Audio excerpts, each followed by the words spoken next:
मैं सारनाथ की इस पवित्र भूमि में जो एक विश्वविख्यात हमारा पवित्र धार्मिक स्थल है, उसमें राष्ट्रीय बौद्ध महासभा के ये 3 मंडलों के राष्ट्रीय बौद्ध महासभा संगठन के प्रशिक्षण शिविर में अपनी बात रखने से पहले मैं संसार को करुणा और मैत्री का संदेश देने वाले महाकारुणिक अरहत सम्यक संबुद्ध को नमन करता हूँ और उन तक हमको रास्ता दिखाने वाले बौद्ध सत्व भारत के संविधान के निर्माता सिंबल ऑफ नॉलेज परम पूज्य बाबा साहब डॉक्टर अम्बेडकर को, जिन्होंने हमें वहाँ तक जाने वाले रास्ते से अवगत कराया, मैं उनको भी सर झुका करके नमन करता हूँ। इसके साथ साथ अपने उन सभी सत्वों को, गुरुओं को, महापुरुषों को, जिन्होंने अपने जीवन का अंतिम क्षण तक शोषित वंचित समाज के महिला पुरुषों को अपने पैरों पर खड़ा करके सम्मान और सम्मान का जीवन बसर करने के लिए तैयार किया। मैं उनको भी श्रद्धापूर्वक स्मरण करते हुए नमन करता हूँ। आज के इस ट्रेनिंग कैंप का जो उत्तर प्रदेश के अंदर ये 4था ट्रेनिंग कैंप है, इसकी शुरुआत कानपुर के साथियों ने की थी 19 अगस्त को, और ये फिर हर बार को सिलसिला जारी रहा। अभी सैटरडे में हम लोगों ने चूँकि यहाँ सारनाथ आना था, तो हमने अपने अयोध्या मंडल और पास के मंडलों के साथियों को आग्रह किया कि अभी आप तैयार कम हैं, लेकिन फिर भी चूँकि सारनाथ के ट्रेनिंग कैंप में माननीय राष्ट्रीय बौद्ध महासभा के फाउंडर, पूर्व विधायक और बहुत ही कुशल संगठनकर्ता माननीय प्रकाश भारती जी उपस्थित रहेंगे, तो पहले हम लोगों ने सोचा कि उनको यहीं बुला लिया जाए, लेकिन यहाँ से काफी दूर पड़ता, तो फिर कल हम लोग अयोध्या में इसी तरह का एक इसको ट्रेनिंग कैंप बोलते हैं, प्रशिक्षण शिविर वहाँ रखा गया था। और इससे पहले 31 अगस्त को संडे था, उसमें एक और सांस्कृतिक गतिविधि है शुरू, तो जिस तरीके से अयोध्या है वैसे शुरू है, और उसी तरह से लगभग बनारस भी है। यदि किसी के ये सांस्कृतिक केंद्र है तो खुशी की बात है कि हमारे भी अपने सांस्कृतिक केंद्र हैं। हमने कानपुर के अंदर भी ध्यान साधना के जो संस्थान है बहुत बड़ा दूरी में, वहाँ के उद्यान में कार्यक्रम हुआ। शुरू के अंदर भी उद्यान में कार्यक्रम हुआ, जो बहुत ही पुराना बड़ा यहाँ से प्रदेश के राष्ट्रीय अध्यक्ष और प्रदेश उपाध्यक्ष, प्रदेश के अध्यक्ष और प्रदेश के उपाध्यक्ष कई साथी हमारे उसमें थे शुरुआत में। और कल जो कार्यक्रम उसमें हुआ आपके अयोध्या में, वो भी बहुत प्यारा था, और वो भी बहुत बताकर वो बिहार के नाम से बहुत ही सुंदर बिहार है। और ये तो सरकार जगह है जहाँ पर हमारा लड़ने तो मैं इस मौके पर माननीय संस्थापक जी का और इस प्रदेश का राष्ट्रीय बौद्ध महासभा के कार्यों इसकी गतिविधियों को इधर कुछ राज्यों में लगभग 12 राज्यों का मुझे कोऑर्डिनेशन का काम मिला हुआ है संस्थापक जी के माध्यम से माननीय राष्ट्रीय अध्यक्ष द्वारा। तो मैं उनका स्वागत करता हूँ। बाकी हमारे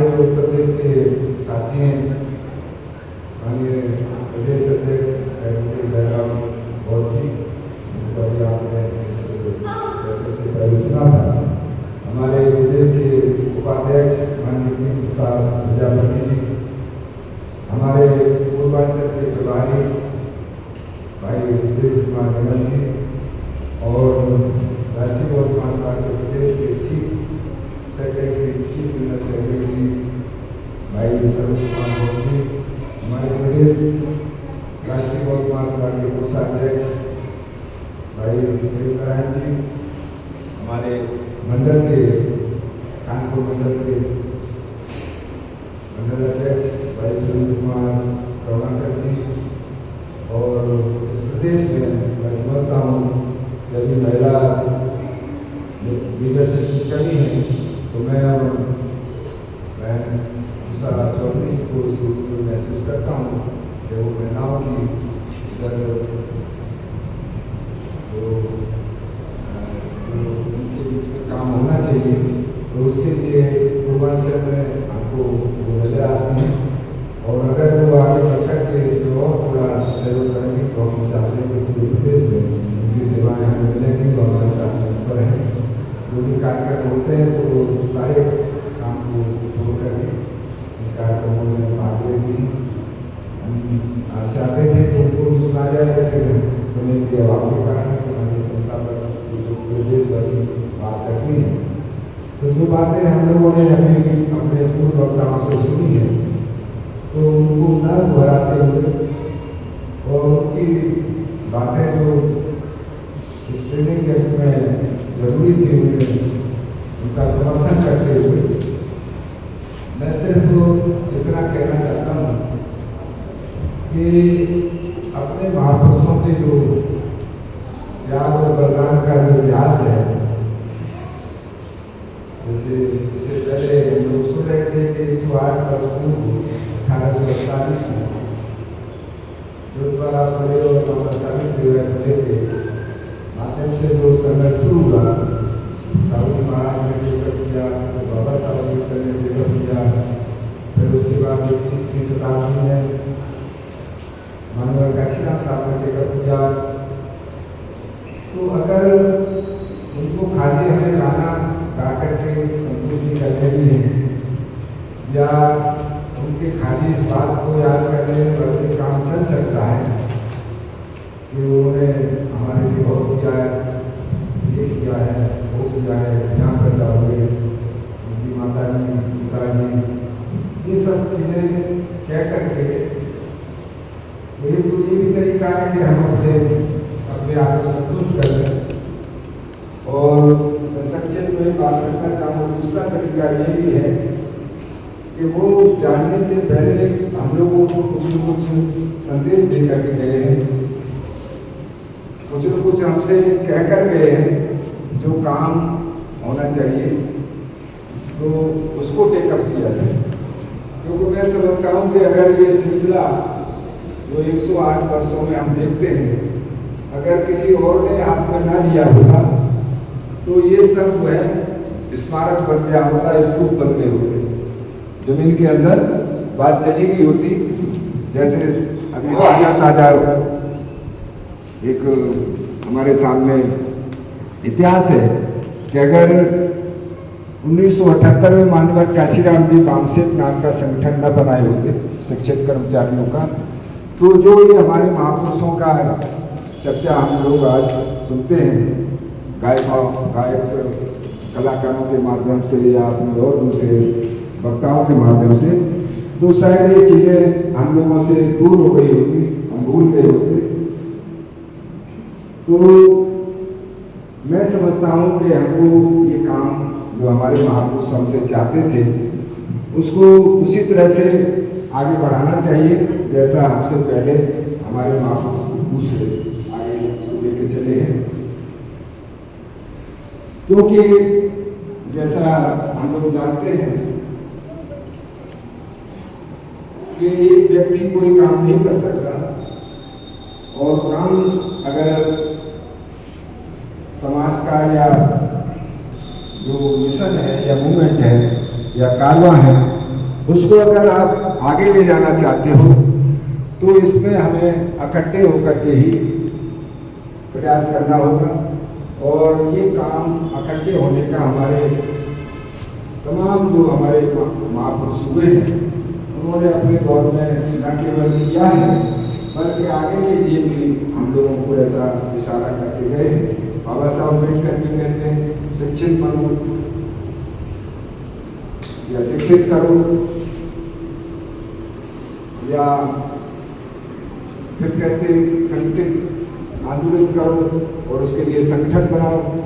ये सब बातें वो यही नहीं है, बल्कि हम लोगों को भी कौशल करके गए, इशारा करके गए कि ये काम हमको भी करते रहना चाहिए। तो अगर हमें संगठन की इर्तिजा है, उसकी अगर हमें आवश्यकता है और निश्चित आवश्यकता है, तो फिर हमें संगठन किस तरह का तैयार करना चाहिए। तो मैं, चूँकि हम खुद की इस देशना मंदिर पर बैठे हुए हैं, उनके इस बिहार में बैठे हुए हैं, तो मैं बुद्ध से ही शिक्षा लेकर के ये आपके सामने रखना चाहता हूँ कि तथागत बुद्ध को जो संबोधि प्राप्त हुई, तो वो यहाँ से काफी दूर है स्थान, बोध गया में प्राप्त हुई थी। जो उन्हें ज्ञान प्राप्त हुआ कि दुख है, दुख का कारण है, उसका निवारण भी है, उसका रास्ता है, उसका मार्ग भी है। तो ये बात जो उनको, मतलब उन्होंने किसी किताब में से नहीं पढ़ के, जैसे आजकल बहुत सारे लोग दावा करते हैं कि इस किताब में ये लिखा है और आप, मैं कह रहा हूँ और आप सुनो। जैसे इस देश के अंदर कुछ शंकराचार्य हैं, तो उनकी अपनी कोई खोज नहीं है। अगर खोज है तो इस देश के अंदर भगवान तथागत सम्यक संबुद्ध की है। तो उन्होंने जो खोज की, तो उनको ये मालूम था कि जिस खोज को मैंने किया है और इसको मैं किसी को बताने की कोशिश करूंगा, तो उसको लोग या तो समझ नहीं पाएंगे, और समझ गए तो फिर उसको स्वीकार भी नहीं करेंगे। तो वो पात्रता की तलाश में, जब उनको सेनापति ने, जो उस वक्त के ऋषि थे, उन्होंने कहा कि साहब आप खाली सिद्धार्थ नहीं है, आप बुद्ध बन गए हैं, आपको लोक कल्याण के लिए आपने अपना घर बार छोड़ा है, तो आपको लोक कल्याण के लिए देशना देनी चाहिए, लोगों को मार्ग बताना चाहिए। तो तथागत बुद्ध ने बहुत सोच समझ करके तय किया कि अगर ये काम करना है तो मुझे पात्र आदमी चाहिए। तो सारनाथ जो आए थे, वो, मैं ज्यादा लंबी बात नहीं करता, इससे पहले उनके जो गुरु थे आला कलाम, उन्होंने सोचा मैं उनसे डिस्कस करना चाहिए। फिर पता चला वो दुनिया में नहीं है, उनके दूसरे उदकराम पुत्र थे, उनसे भी पता चला वो अब संसार छोड़ चुके हैं। तो फिर वो जो साथी उनसे रुष्ट थे, 5 परिव्राजक, जिनमें से एक का नाम कौटिल्य है, एक का नाम अस्सी है, एक का नाम कश्यप है, एक का नाम महानाम है और एक का नाम भद्दी है। ये 5 परिव्राजक यही सारनाथ का ये जो जंगल था, जिसे ऋषि पतन या मृगदाय बोलते थे, तो वो यही पता चला कि वो तो वहाँ जंगल में है। तो बौद्ध गया से यहाँ तक आने में मैं समझता हूँ कि 350-400 किलोमीटर का या मील का फासला होगा।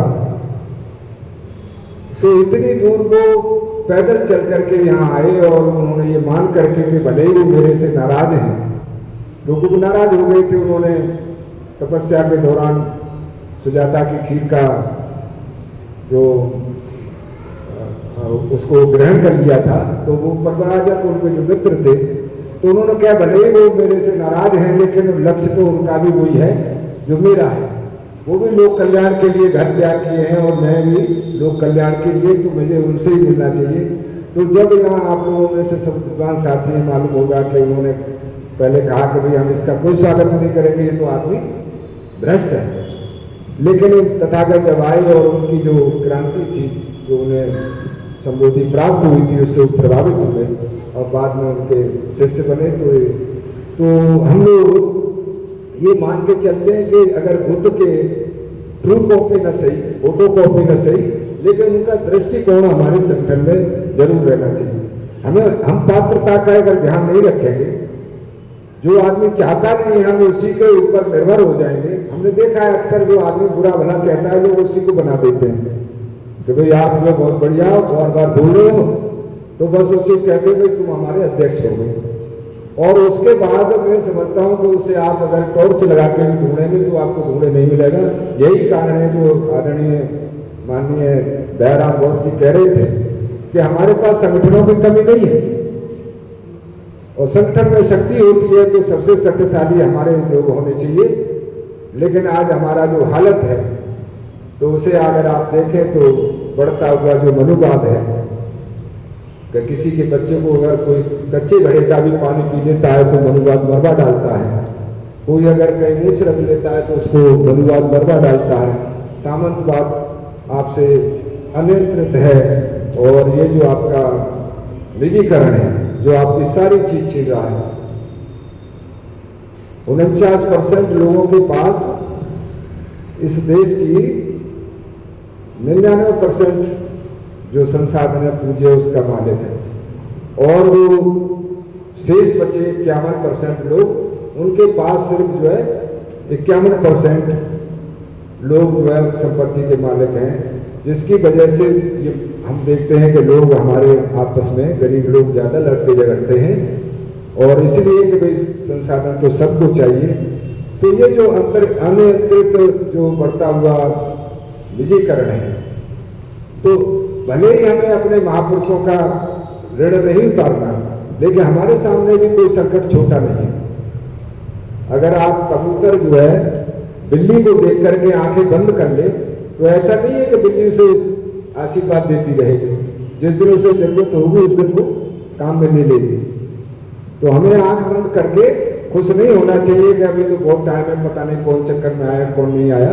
लेकिन हकीकत यही है जो मैंने बताया कि अगर इंद्र कुमार मेघवाल को वहां घड़ा छूने पर मार डाला गया तो हो सकता है कि किसी दिन कहीं हम भी चपेटे में आ सकते हैं, हमारे भी नाते फूटे चपेट। ये जो कह रहे थे कि 73 साल का नौजवान है, तो मैं इसीलिए नौजवान बना हुआ हूँ। मुझे मालूम है कि मैंने अपने जो नाती पोतों के नाम रखे हैं, तो वो अगर इस चक्कर में आ गए तो मेरा जन्म लेना ही बेकार चला जाएगा। तो मैं अपनी सांस अंत दिन तक, जब तक मैं जिंदा हूं तब तक इसी काम को करता रहूंगा। अगर आप लोग भी करें तो अच्छा है। जैसा मैंने बताया कि अगर बढ़ई बहुत होशियार हो और उसके औजार जो बेकार है, उसका आरी बेकार है, उसका वसूला बेकार है, तो वो अपनी कुशलता का प्रदर्शन नहीं कर सकता। अच्छा कारीगर होते हुए भी अपना अच्छा आइटम बना के नहीं दे सकता। हम लोग यहाँ सब धर्म योद्धा हैं, सभी सैनिक हैं। माननीय संतापक जी बोलेंगे, मैं समझता हूँ कि मैं ज़्यादा टाइम खींचता जा रहा हूँ। तो आप सभी हथियार भी आपके पास हैं, हथियार आप रोज पहनाते भी रहते हैं, लेकिन उन्हें चलाना नहीं जानते। अगर हम हथियार चलाना नहीं जानते तो फिर पहना हुआ हथियार भी हमारे लिए किसी काम का नहीं। इसीलिए ये इस ट्रेनिंग का स्वरूप दिया गया। इसमें बहुत कम आदमी हम लोग रखते हैं, 100 आदमियों से लेकर के 150-200 आदमियों से ज़्यादा हम लोग नहीं रखते। हमारी जो बहनें आई हैं ये भी कुछ कर सकती हैं। उषा चौधरी यहाँ हैं, इनसे आप अपनी बात करिएगा कि भाई इनका भी क्या रोल हो सकता है इसमें। नाती पोते तो इनके भी होंगे, इनके भी भाई भतीजे हैं। अगर ये चाहती है कि भाई कोई भी उसकी मुंह उखाड़ ले तो आपको ठीक है, आप खुश रहिए। आप मुझे तो अच्छा नहीं लगेगा कि कोई अगर आपके भाई का, आपके भतीजे का इस तरह से अनादर करे और आप कुछ भी ना करें, तो ये आपके ऊपर निर्भर करेगा। तो हमारा लक्ष्य इसमें सिर्फ इतना ही है कि ये जो हमारी समस्याएं हैं, तो हम अपने संगठन को बुद्ध के दृष्टिकोण से तैयार करना चाहते हैं। और उसमें दृष्टिकोण यही है कि एक तो 5, अक्सर हम पदाधिकारी जी बात करते हैं 5 की करते हैं, इनको जितेंद्र लाल जी को मालूम है। तो 5 पंचवर्गीय जो हमारे मार्गदर्शक हैं उनके पैटर्न पर। और दूसरा पात्रता का जरूर ध्यान रखते हैं कि वो पात्र है या नहीं, क्योंकि बुद्ध जो यहाँ आए थे वहां से बोध गया से, तो खामेखा नहीं आए थे, वो ज्ञान तो वही दे सकते थे, वहां के लोग नहीं थे। बहुत ज्ञान बहुत लोग हैं, मैं समझता हूँ हमारे संस्थापक जी तो कल ही वहीं से लौटे। बहुत लोग रहते हैं बहुत ज्ञान में, वो वहीं बांट सकते थे अपने ज्ञान को, लेकिन यहाँ इसलिए आए थे कि उन्हें पात्रता की जरूरत थी। और दूसरा तीसरा निरंतरता। बुद्ध जो 80 साल तक जिंदा रहे, 80 साल में 35 साल तक तो वो खोज खबर करते रहे आध्यात्मवाद में, और उसके बाद का जो 45 साल का जो उनका जीवन है, तो वो निरंतरता उनकी कहीं भी नहीं टूटी है। जिस दिन वो मरे थे उस दिन भी वो अपने काम में लगे हुए थे। कुशीनगर के रास्ते में उनको महापरिनिर्वाण प्राप्त हुआ था। तो इसको कहते हैं निरंतरता। मरना तो सबको है, लेकिन कुछ करते हुए मरेंगे तो लोग जो है आपको बाद में याद करेंगे, और अगर नहीं करोगे तो भी लोग याद कर लेंगे, भले ही चाहे आपके घर वाले याद करें। हमने तो देखा है कई बार तो ऐसा हो जाता है रुद्रेश कुमार जी कि उनको 4 आदमी भी तैयार नहीं होते उठाने के लिए। वो घर वाले बैठे रहते हैं बहुत देर तक कि 4 आदमी तो हो कम से कम उसको ले जाने के लिए। मुझे तो लगता है आगे चल करके हमारे भाई कहीं वो ईसाइयों जैसी दोनों बना लें, वो अपने उसमें बिठा ले जाते हैं उसको, डेड बॉडी को, और एक आदमी खींच ले जाता है। नहीं आ रहा दूसरा तो कोई बात नहीं। तो ऐसा ही अगर हमारे लोगों में निष्क्रियता आ गई तो हो सकता है कि हमारा सिस्टम बदल जाए। तो मैं ये चाहता हूँ कि राष्ट्रीय बौद्ध महासभा का जो लक्ष्य है बहुत बड़ा लक्ष्य नहीं है। माननीय संस्थापक जी अपनी बात रखेंगे, वो बताएंगे सारी बातें। सिर्फ मैं जो समझाऊँ उनका लक्ष्य है कि समाज को जागरूक करना है, राष्ट्रीय बौद्ध महासभा के माध्यम से जानकार बनाना है, उसे पता चल जाए कि क्या करना है और क्या नहीं करना है। नंबर 2, उसके अंदर सक्रियता आ जाए। अभी 10 ब्राह्मणों से आप कहो कि ऐसे ऐसे मामला चलना है, तो कोई उनमें से नहीं ये कहेगा कि आज नहीं सब कल करेंगे, कल नहीं सब परसों करेंगे, इस महीने नहीं अगले महीने देखेंगे, वो नहीं कोई मना करेगा। और आप अपने भाइयों से बात करके देखो तो वो यही कहेंगे भाई आज तो रहने दो, कल देखते हैं, और कल भी क्या अगले इतवार का रख लेते हैं। फिर चलते चलते महीनों सालों पहुंच जाता है बेचारा, उसका कभी मुहूर्त ही नहीं आता हमारे समाज के लोगों। ये हमारी मतलब इस सारी मुसीबतों का कारण है, दुख का कारण है। तो एक तो ये कि हमारा सक्रियता हमारे अंदर राष्ट्रीय बौद्ध महासभा के कार्यकर्ता लाना चाहिए। और तीसरा जो सबसे बड़ा काम है वो है साहस। हमारे लोग मतलब उनका मनोबल टूट गया, साहस नहीं रहा। जबकि अभी कल परसों ही आपने देखा कि ये मतलब उत्तर प्रदेश जो है हमारे देश का सबसे बड़ा प्रांत है, इसमें 4 बार हमारी सरकार रही, हमारे मुख्यमंत्री रहे। तो उस वक्त से कोई खराब काम नहीं है। आप साहस से काम लो, साहस से काम लो तो निश्चित तौर पर हम वो सारे काम जो आपने बताया था उनका 10,000 साल का टाइम हम 10 साल के अंदर काउंटर कर सकते हैं। लेकिन ये सब कब होगा? जब संकल्प आपका पक्का होगा। तो मैं आपको बाबा साहब का जो संकल्प है वो याद दिलाते हुए कि कैसा संकल्प होना चाहिए। 23 सितंबर 1917 को बाबा साहब डॉक्टर अम्बेडकर जब रक्षा सचिव बनकर के बड़ौदा महाराज की रियासत में पहुंचे, उनका एग्रीमेंट था कि तुम्हें 10 साल हम वजीफा दे रहे हैं, तुम हमारे यहाँ नौकरी करोगे। तो जब नौकरी करने के लिए वहां पहुंचे तो उनके साथ बहुत जो हुआ वो सबको हमको मालूम है, बहुत सारे साथी जानते होंगे। तो उन्होंने 10 दिन वहां से अपना उसको छोड़ करके ये संकल्प लिया। उस वक्त उनकी उम्र जो है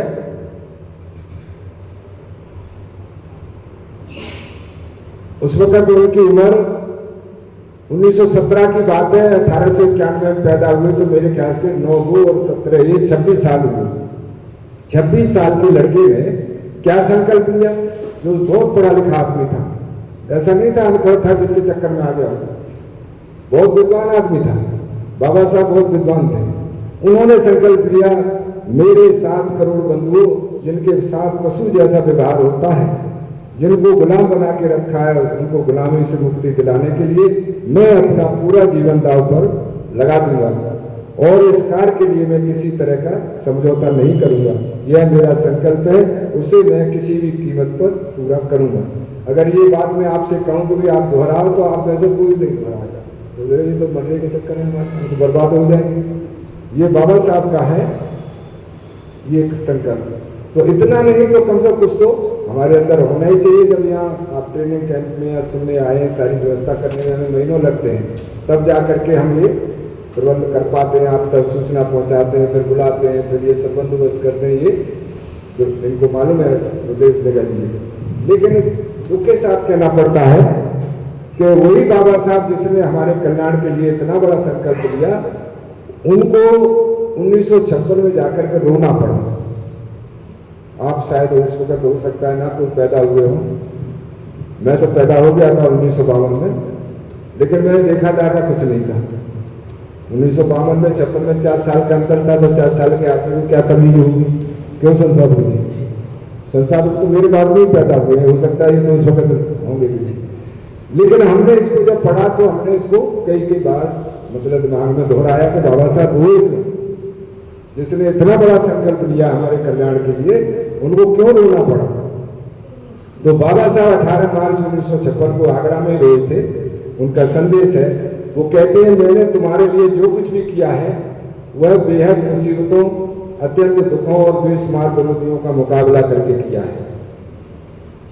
बाबा साहब के शब्द हैं ये कारवा आज जिस जगह पर है उस जगह पर मैं इसे बड़ी मुसीबतों के साथ लाया हूँ।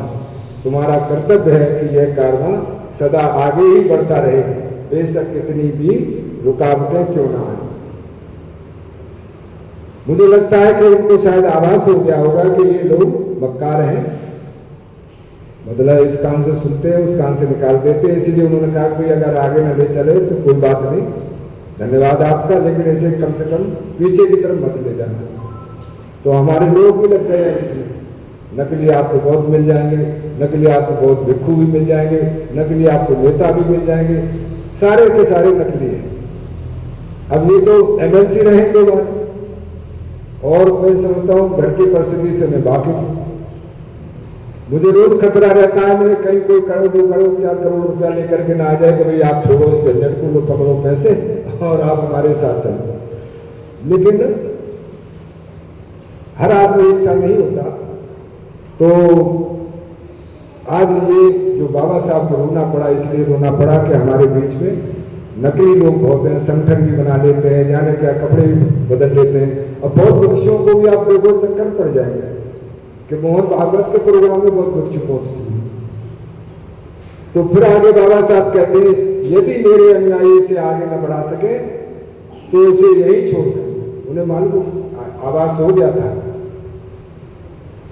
पर किसी भी हालत में इसे पीछे न जाने दें। आप लोगों से मेरा यही संदेश है। तो हम लोग बाबा साहब करने की बात नहीं कर रहे, बल्कि संदेश की बात कर रहे हैं कि आगे वो हमसे कह के क्या गए। अगर आप में से सौदा मंजूर है तो इस काम में रुद्रेश कुमार निगम जी का साथ दो, ये आपको पूरी जानकारी देते रहेंगे। और हमारा ये राष्ट्रीय बौद्ध महासभा जिसने ये काम करने का तैयार लिया है, इसे मेरे जैसे कम से कम मेरी नज़र में 100 आदमी पूरे देश में, मेरे जैसे मुझसे भी ज़्यादा तेज तर्रार करते हैं। पूरे देश में 100 आदमी हम पूरे देश को मतलब तैयार करने में लगे हुए हैं। आज भी मैं समझता हूँ कि ये पूरे देश में ये 10 जगह ऐसे कार्यक्रम हो गए। नंबर 2 ये है कि हम पूरे देश के अंदर एक जाति के ऊपर ये कार्यक्रम नहीं चला रहे, बल्कि हमारी जानकारी में कम से कम 800-900 जातियों के लोग इसमें बुद्धिज्म की बात करते हैं, जैसे अभी हमारे ये प्रदेश के उपाध्यक्ष प्रजापति जी बता रहे थे। और दूसरा ये है कि ये जो काम है तो पवित्र काम है, अपने महापुरुषों का हम काम लेकर के बात करते हैं। अगर कामयाब हो गए तो भी हम खुश हैं, और नहीं भी कामयाब हुए तो भी इसलिए खुश हैं कि हमारा नाम आग बुझाने वालों में, जो कोई जंगल की आग की बात किसने बताई थी? आपने ही बताई थी, सरोज कुमार जी ने, कि जंगल में आग लग रही थी तो उन्होंने कहा ये 2-4 लोग क्या, ये चिड़िया क्या आग बुझाएगी, चोंच में कितना पानी आएगा। तो चिड़िया को बंदर जो है मजाक उड़ाने लगा कि भाई तेरा दिमाग खराब है, तेरी चोंच में कितना पानी आएगा जो इसे बुझा लेगी है? सारे लोग भाग गए यहाँ से, तू भी फूट ले। तो उसने कहा हे बंदर तेरा दिमाग सही नहीं है, मेरी चोंच में कितना भी पानी आए, जंगल बुझे न बुझे, लेकिन मैं जो है अपने काम में सही रास्ते पर हूं। मेरा नाम आगे बुझाने वालों में लिखा जाएगा और तेरा नाम मक्कारों में लिखा जाएगा, गद्दारों में लिखा जाएगा। तुझे तेरे लिए अच्छे शब्दों का लोग इस्तेमाल नहीं करेंगे। और वो बात जब हाथी और उनको पता चली तो सारे लोग जो है हाथी भी मैदान में आ गए और वो भी मैदान में आ गए। और नतीजा ये हुआ कि जब उन्होंने चिंगार लगाई तो पूरे जंगल के हाथी इकट्ठे हो गए और वो जंगल की आग। तो वो आप बता रहे थे सरोज कुमार जी तो मैं आप लोगों से कहते हुए कि बाबा साहब के आगरा में 3 बार आंसू गिरे, किसी ने भी उनके ये आंसू पहुंचने की कोशिश नहीं की, लेकिन हम सर झुका करके मानवर काशीराम जी का स्मरण करते हैं कि उन्होंने अपने जीवन में जब तक जिंदा रहे तब तक बाबा साहब के कारवां को न केवल आगे बढ़ाया बल्कि बहुत आगे बढ़ाया। तो हम चाहते हैं कि ये काम कोई मुश्किल काम नहीं है, हमें सक्रियता पैदा करनी है, राष्ट्रीय बौद्ध महासभा के माध्यम से निरंतरता पैदा करनी है, पात्रता पैदा करनी है और साहस पैदा करना है और जागरूकता पैदा करनी है। यही हमारे पास काम है। बुद्ध की आइडियोलॉजी के मुताबिक हम उनके सारी चीज़ों का पालन करते हैं, लेकिन खाली बुद्धम शरणम गच्छामि करके या मोमबत्ती अगरबत्ती जला करके हम बुद्धिज्म को नहीं बचा सकते। आप लोगों से भी अनुरोध करता हूँ कि वो जिस तरीके का बुद्ध का 45 वर्ष का जो काम है तो वो लोक कल्याण का काम है। वो गरीबी के खिलाफ थे, वो चाहते थे कि यहाँ हमारा सांस्कृतिक क्षेत्र में हमारा बोलबाला हो, हमारा सामाजिक क्षेत्र में बोलबाला हो, हमारा आर्थिक क्षेत्र में हमारे लोग अपना मजदूरी छोड़ करके कारोबार की तरफ बढ़े और हमारा राजनीति में भी ज़्यादा नहीं, अगर हम कुर्सी पर नहीं बैठ पा रहे तो कम से कम जो कुर्सी बैठा हुआ है उसको डर दिखाते रहें कि उसे लगे कि ये किसी भी दिन हमें कुर्सी से हटा सकते हैं। यही बात रखते हुए मैं अपनी बात को यहीं विराम देता हूँ। सभी को नमो बुद्धाय, जय भीम, जय संघ।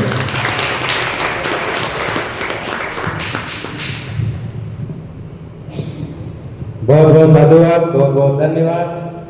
बहुत ही कीमती, महत्वपूर्ण, तार्किक बातों से हम लोगों को आपने लाभान्वित किया। यहाँ जितने हमारे उपासक उपासिका भाई बहन बैठे हुए हैं, सभी लोगों ने इन बातों को सुना, आपकी बातों को ध्यानपूर्वक। उम्मीद है कि आने वाले वक्त में आप लोग इन बातों को गंभीरता से जो है कि अपने जीवन में उतारेंगे। और राष्ट्रीय बौद्ध महासभा के द्वारा पिछले 1 महीने से इंतजार था, जो हमारे पूर्वी उत्तर प्रदेश के जो तमाम मंडल के जो पदाधिकारी हैं, सदस्य मेंबरान हैं, वो इंतजार करते थे कि जो मीटिंग पे तो हमने अपने राष्ट्रीय संस्थापक अध्यक्ष जी को बार बार देखा, लेकिन वह घड़ी कब आएगी जो कि हम लोग पूर्वांचल की धरती वाराणसी मंडल के सारनाथ की सरजमी पे रूबरू आमने सामने होकर के कई दफा देखने और सुनने का मौका मिलेगा। साथियों, आप लोगों के साथ सहयोग से आज वो घड़ी आ गई है। उस घड़ी के लिए एक बार जोरदार तालियों से आप लोग स्वागत करें और अपने लिए भी खास तौर पे यहाँ पे जो हमारी माता बैठी हुई है उनके लिए भी एक बार जोरदार ताली बजाएं। बिल्कुल बजाएं।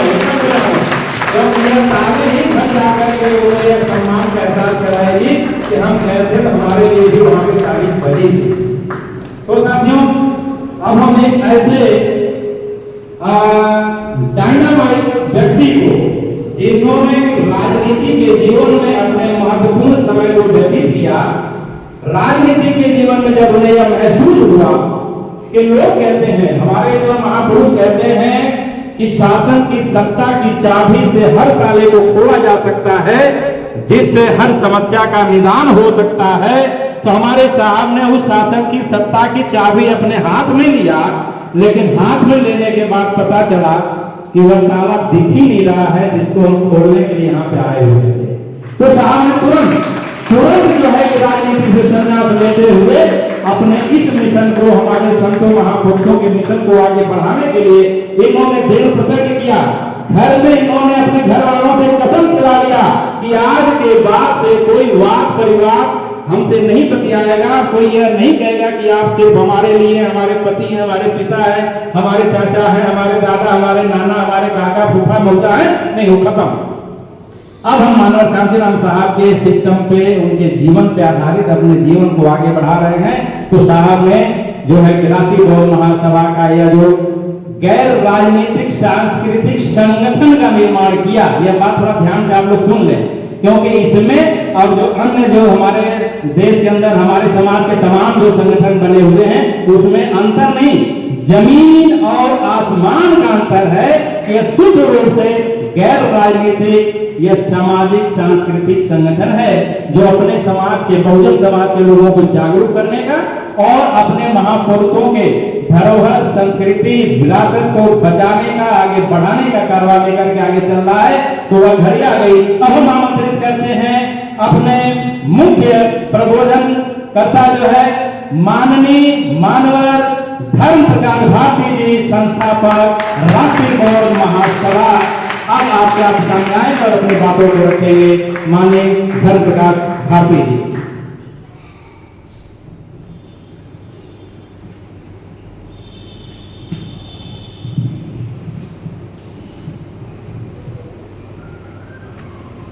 संसार को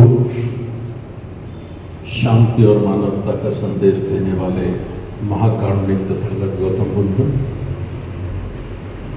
भारतीय संविधान के निर्माता, बोधिसत्व परम पूज्य बाबा साहब डॉक्टर अम्बेडकर जी,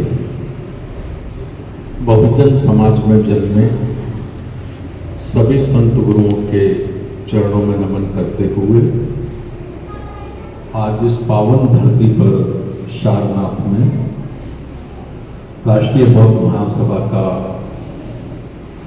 3 मंडल के जिम्मेदार पदाधिकारियों के प्रशिक्षण शिविर में मुख्य रूप से उपस्थित आदरणीय डॉक्टर राजारमन आनंद जी,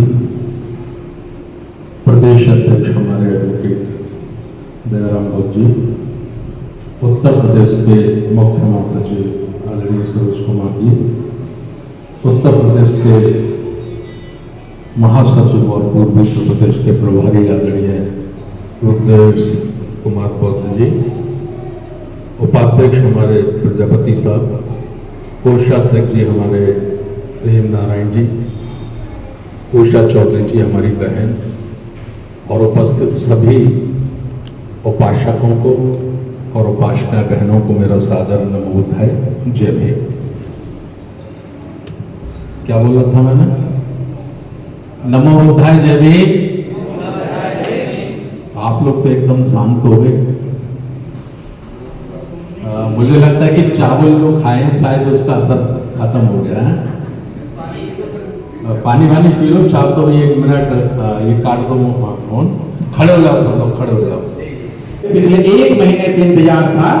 जो हमारे पूर्वी उत्तर प्रदेश के जो तमाम मंडल के जो पदाधिकारी हैं, सदस्य मेंबरान हैं, वो इंतजार करते थे कि जूम मीटिंग पे तो हमने अपने राष्ट्रीय संस्थापक अध्यक्ष जी को बार बार देखा, लेकिन वह घड़ी कब आएगी जो कि हम लोग पूर्वांचल की धरती वाराणसी मंडल के सारनाथ की सरजमी पे रूबरू आमने सामने होकर के कई दफा देखने और सुनने का मौका मिलेगा। साथ ही महागुरुओं के साथ सहयोग से आज वो घड़ी आ गई है। उस घड़ी के लिए एक बार जोरदार तालियों से और अपने के लिए खास तौर पे यहाँ पे जो हमारी माता बैठी हुई है उनके लिए भी एक बार जोरदार ताली बजाएं। बिल्कुल जब मेरा ताली ही बच जाकर के उन्हें यह सम्मान का एहसास कराएगी कि हम कैसे हमारे लिए भी वहाँ की तारीफ बजेगी। तो साथियों, अब हम एक ऐसे डायनामाइट व्यक्ति को, जिन्होंने राजनीति के जीवन में अपने महत्वपूर्ण समय को व्यतीत किया, राजनीति के जीवन में जब उन्हें यह महसूस हुआ कि लोग कहते हैं, हमारे जो महापुरुष कहते हैं कि शासन की सत्ता की चाबी से हर ताले को खोला जा सकता है, जिससे हर समस्या का निदान हो सकता है। तो हमारे साहब ने उस शासन की सत्ता की चाबी अपने हाथ में लिया, लेकिन हाथ में लेने के बाद पता चला कि वह ताला दिख ही नहीं रहा है जिसको हम खोलने के लिए यहाँ पे आए हुए थे। तो साहब ने तुरंत जो है राजनीति से संन्यास लेते हुए अपने इस मिशन को, हमारे संतों महापुरुषों के मिशन को आगे बढ़ाने के लिए इन्होंने दृढ़ प्रतिज्ञा किया। घर में इन्होंने अपने घर वालों से कसम खिला लिया कि आज के बाद से कोई वाद परिवार हमसे नहीं बतियाएगा, कोई यह नहीं कहेगा कि आप सिर्फ हमारे लिए, हमारे पति हैं, हमारे पिता हैं, हमारे चाचा हैं, हमारे दादा, हमारे नाना, हमारे काका फूफा मौसा है, नहीं, वो खत्म। अब हम मानव कांशीराम साहब के सिस्टम पे, उनके जीवन पे आधारित अपने जीवन को आगे बढ़ा रहे हैं। तो साहब ने जो है राष्ट्रीय बौद्ध महासभा का यह जो गैर राजनीतिक सांस्कृतिक संगठन का निर्माण किया, यह बात थोड़ा ध्यान से आप लोग सुन लें, क्योंकि इसमें और जो अन्य जो हमारे देश के अंदर हमारे समाज के तमाम जो संगठन बने हुए हैं उसमें अंतर नहीं, जमीन और आसमान का अंतर है कि यह शुद्ध रूप से गैर राजनीतिक, यह सामाजिक सांस्कृतिक संगठन है जो अपने समाज के, बहुजन समाज के लोगों को जागरूक करने का और अपने महापुरुषों के धरोहर संस्कृति विरासत को बचाने का, आगे बढ़ाने का कारवां लेकर के आगे चल रहा है। तो वह घड़ी आ गई। अब हम आमंत्रित करते हैं अपने मुख्य प्रबोधन कर्ता जो है माननीय मानवर धर्म प्रकाश भारती जी, संस्थापक राष्ट्रीय गौरव महासभा। अब आपके सामने आए और अपनी बातों को रखेंगे माननीय धर्म प्रकाश भारती जी।